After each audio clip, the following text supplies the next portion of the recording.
Hi friends, welcome to Indian Recipes Tamil. நம்ம இன்னைக்கு தீபாவளி ஸ்பெஷலா ரொம்ப டேஸ்டியான ட்ரெடிஷ்னல் மைசூர் பாக் எப்படி பண்றதுன்னு பார்க்க போறோம். இது செய்யறது ரொம்ப ஈஸி, பிகினர்ஸ் கூட ரொம்ப சுலபமா பண்ண முடியும். வீடியோ ஸ்கிப் பண்ணாம பாருங்க. சோ அப்பதான் நீங்களும் வீட்ல செய்யும்போது பெர்ஃபெக்ட்டா பண்ண முடியும். நீங்களே பாருங்க இதோட டெக்ஸ்சர் எவ்வளவு பெர்ஃபெக்ட்டா இருக்கு. அப்படியே நம்ம ஸ்வீட் ஷாப்ல வாங்குனது போல. இப்போ வாங்க நம்ம வீடியோக்குள்ள போய் இந்த ரெசிபி எப்படி பண்றதுன்னு பார்க்கலாம். ஃபர்ஸ்ட் இந்த ரெசிபி பண்ணுறதுக்கு ஒரு மிக்சிங் பவுல் எடுத்துக்கோங்க. அதில் ஒரு சன்னி வச்சுட்டு 1.5 கப் அளவு கடலை மாவு எடுத்துக்கோங்க.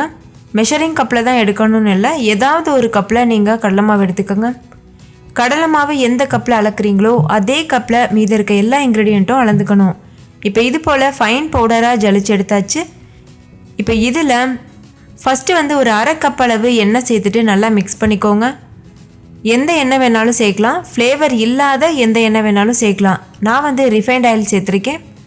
சேர்த்துட்டு ஒரு விஸ்க் வச்சு இது போல் நல்லா மிக்ஸ் பண்ணிக்கோங்க. இது எதுக்காகனா கட்டிகள் இல்லாமல் இருக்கணும், அதுக்காக.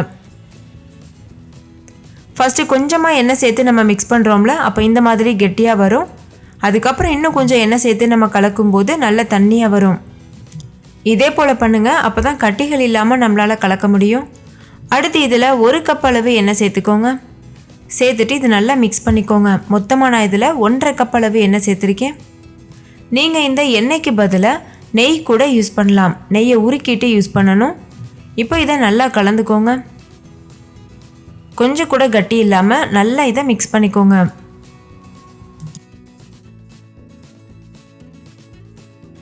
அவ்வளோதான். இப்போ இதை நல்லா மிக்ஸ் பண்ணியாச்சு. இதோட கன்சிஸ்டன்சி பாருங்கள் எந்த அளவுக்கு தண்ணியாக இருக்குது, கொஞ்சம் கூட கட்டி இல்லை.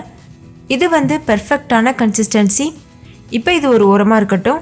இன்னொரு பேன் எடுத்துக்கோங்க. அதில் 1.5 கப் அளவு நெய் சேர்த்துக்கோங்க. நீங்கள் இந்த ரெசிபி முழுமையாக எண்ணெயிலையும் செய்யலாம், இந்த ரெசிபி முழுமையாக நீங்கள் நெய்லையும் செய்யலாம். நான் பாதி பாதி எடுத்திருக்கேன். இப்போ இதை ஸ்டவ்வில் வச்சு நல்லா சூடுபடுத்திக்கோங்க. இது அப்படியே சூடாகவே இருக்கணும். சூடாக இருக்கும்போது நம்ம இந்த மைசூர் பாக்கில் சேர்ப்போம். அதனால் இதை ஸ்டவ் ஆன் பண்ணிவிட்டு அது மேலே வச்சு லோ ஃப்ளேமில் வச்சு அப்படியே விட்டுருங்க. அதுக்கப்புறம் ஒரு கடாயில் 1.5 கப் அளவு சர்க்கரை எடுத்துக்கோங்க. எந்த கப்பில் நம்ம கடலை மாவு வளர்ந்தோமோ அதே கப்பில் 1.5 கப் அளவு சர்க்கரை எடுத்துக்கோங்க. இப்போ நம்ம சர்க்கரை பாகு காய்ச்ச போகிறோம். இந்த சர்க்கரை முங்குறது அளவுக்கு இதில் தண்ணி சேர்த்துக்கோங்க.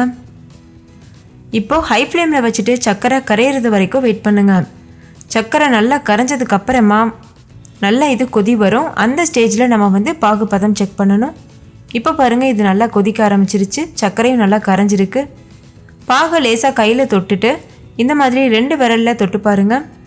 அப்போ ஒரு கம்பி மாதிரி ஃபார்ம் ஆகி உடையும். அது கரெக்டான கன்சிஸ்டன்சி.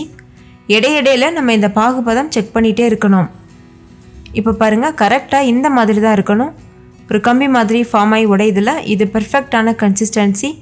இந்த ஸ்டேஜில் ஸ்டவ்வை லோ ஃப்ளேமில் வச்சுட்டு நம்ம ஏற்கனவே எண்ணெயில் கரைச்சி வச்சுருக்கோம்ல கடலை மாவு, அதை இது கூட சேர்த்துட்டு நல்லா கலந்துக்கோங்க.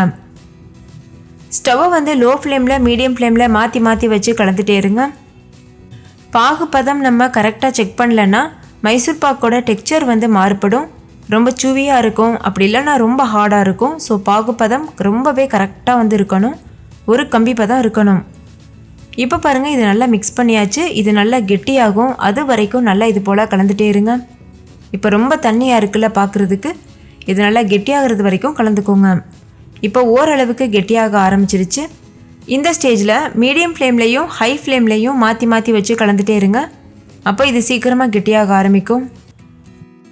இந்தளவு கெட்டியாக ஆரம்பித்ததுக்கப்புறமா நம்ம ஏற்கனவே சூடு பண்ணி வச்சுருக்கோம்ல நெய், அதை இது கூட சேர்த்துருங்க. நெய் நல்ல சூடாக இருக்கணும். நீங்களே பார்த்தீங்கல்ல, இது சேர்த்ததுமே அந்த மாவுலேருந்து நொறையாக வருது. அந்தளவுக்கு அது சூடாக இருக்கணும். நல்ல சூடாக இருக்கிற நெய்யை ஒவ்வொரு குழிக்கரண்டியாக சேர்த்து சேர்த்து இது போல் கலந்துட்டே இருங்க. அப்போ தான் நம்மளுக்கு ட்ரெடிஷ்னலான அந்த மைசூர் பாக்கோட கலர் கிடைக்கும். நடுவில் கொஞ்சம் கலர் அதிகமாக, மேலேயும் கீழேயும் கொஞ்சம் கலர் கம்மியாக இருக்கும்ல, அந்த மாதிரி டபுள் கலரில் வரணும்னா இதே மெத்தட் ஃபாலோ பண்ணுங்கள். இதே போல் கொஞ்சம் கொஞ்சமாக சேர்த்து மிக்ஸ் பண்ணிகிட்டே இருக்கணும். இப்போ பாருங்கள் இது நல்லாவே கெட்டியாயிருச்சு. நான் எல்லா நெய்யும் சேர்த்து நல்லா மிக்ஸ் பண்ணிவிட்டேன். இந்த ஸ்டேஜில் ஸ்டவ் ஆஃப் பண்ணிவிட்டு நம்ம நெய் தடவின ட்ரே அப்படி இல்லைன்னா ஏதாவது ஒரு பாத்திரத்தில் சேர்த்துடணும். நல்ல ஹைட் அதிகமாக இருக்க பாத்திரத்தில் சேருங்க. அப்போ தான் நடுவில் அந்த கலர் கிடைக்கும். இதை சேர்த்துட்டு ரொம்ப அமுத்தி விடக்கூடாது. லேசாக இது போல் தடவி விட்டுக்கோங்க. ரொம்ப அமுத்தினோன்னா அந்த ஏர் பபிள்ஸ்லாம் உள்ளே இருக்கும்ல, அதெல்லாம் இல்லாமல் ஆயிரும். அதுக்கப்புறம் நம்மளுக்கு நார்மலான மைசூர் பாக் மாதிரி ஆயிரும். அதனால் லேசாக இது போல் தடவிட்டு லைட்டாக இது போல் டேப் பண்ணிக்கோங்க. இப்போ இது நல்லா ஆறட்டும். ரொம்ப ஆறிடக்கூடாது. ஓரளவுக்கு வெதுவெதுப்பான சூடு இருக்கும்போதே இதை வந்து நம்ம கட் பண்ணிடணும். இப்போ வெதுவெதுப்பாக இதில் சூடு இருக்குது. இப்போ இதை பீசஸ் பண்ணிக்கணும். கத்தி வச்சு இது மாதிரி பண்ணிக்கோங்க. உங்களுக்கு எந்த மாதிரி ஷேப்பில் விருப்பமோ அது போல் செஞ்சுக்கணும். இது வெதுவெதுப்பாக இருக்கும்போதே கட் பண்ணால் தான் நம்ம இதை கட் பண்ண முடியும். அப்படி இல்லைன்னா இது நல்லா ஆறுனதுக்கப்புறம் இதை பீசஸ் போகிறது நம்மளுக்கு வந்து அந்தளவுக்கு பெர்ஃபெக்டான பீசஸ் இதில் பண்ண முடியாது. நான் வந்து ஸ்கொயர் ஷேப்பில் கட் பண்ணியிருக்கேன்.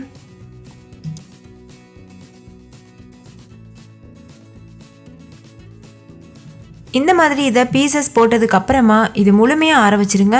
ஆறுனதுக்கப்புறமா நம்ம இதை வெளியில் எடுக்கலாம். இப்போ இது ஆறட்டும். இப்போ மொத்தமாக 2 மணி நேரம் ஆயிடுச்சு. இது முழுமையாக ஆறிடுச்சு. இப்போ இது மேலே ஒரு பிளேட் வச்சுட்டு இதை கவிழ்த்தினோன்னா இது ஈஸியாக வெளியில் வந்துடும். அப்படி ஒரு வேளை உங்களுக்கு ஈஸியாக வெளியே எடுக்க வரலன்னா இதை லைட்டாக வந்து அடுப்பில் வச்சு சூடுபடுத்திட்டு அதுக்கப்புறமா கவுத்தி இது போல் டேப் பண்ணுங்கள். ரொம்ப சுலபமாக இதை எடுக்க முடியும். நீங்களே பாருங்கள், ரொம்ப சூப்பராக இது வெளியில் வந்திருக்கு. இப்போ இது மேலே மறுபடிக்கும் ஒரு பிளேட் வச்சு இது போல் கவிழ்த்திக்கோங்க. இப்போ நம்ம கட் பண்ண பீசஸ் தெரியுதுல்ல, அந்த இடத்துலையே கத்தி வச்சு லேசாக நீங்கள் அமுத்துனீங்கன்னா போதும், கரெக்டான ஷேப்க்கு பீசஸ் வந்துடும். அவ்வளோதான், நம்ம இதை கட் பண்ணியாச்சு. நீங்களே பாருங்கள், இதோட கலர் எவ்வளோ சூப்பராக இருக்குது. பார்க்கும்போதே சாப்பிடணும் போல் இருக்குது. இதோட டேஸ்ட் வந்து ரொம்பவே பெர்ஃபெக்டாக இருந்துச்சு. இதே மெத்தடில் நீங்கள் ட்ரை பண்ணி பாருங்கள். இதோட டெக்ஸ்சர் பாருங்கள் எவ்வளோ சூப்பராக இருக்குது. அப்படியே நம்ம கடையில் வாங்கின மைசூர் பாக் போல். இப்போ நம்ம இதை சர்வ் பண்ணிடலாம். ஸோ அவ்வளோதான் ஃப்ரெண்ட்ஸ், நம்மளோட டேஸ்டியான ட்ரெடிஷ்னல் மைசூர் பாக் சூப்பராக தயாராகிருச்சு. நீங்களும் கண்டிப்பாக இந்த தீபாவளிக்கு இந்த ரெசிபியை ட்ரை பண்ணி பாருங்கள். ட்ரை பண்ணிவிட்டு உங்கள் எக்ஸ்பீரியன்ஸ் எப்படி இருந்ததுன்னு கமெண்ட்லேயும் கூட ஷேர் பண்ண மறந்துடாதீங்க. இந்த வீடியோ உங்கள் எல்லாருக்கும் ரொம்ப பிடிச்சிருக்கும்னு நம்புகிறேன். பிடிச்சிருந்தால் லைக் பண்ணுங்கள். உங்கள் ஃப்ரெண்ட்ஸ் கூட நிறைய ஷேர் பண்ணுங்கள். ஸோ அவங்களும் பார்த்து பயன்பெறட்டும். இன்னொரு சூப்பரான ரெசிபியோடு நான் உங்களை சந்திக்கிறேன். அதுக்கு முன்னாடி நம்ம சேனல் இந்தியன் ரெசிபிஸ் தமிழை சப்ஸ்கிரைப் பண்ணிக்கோங்க. கூடவே இருக்க பெல் சிம்பலையும் கிளிக் பண்ணிக்கோங்க.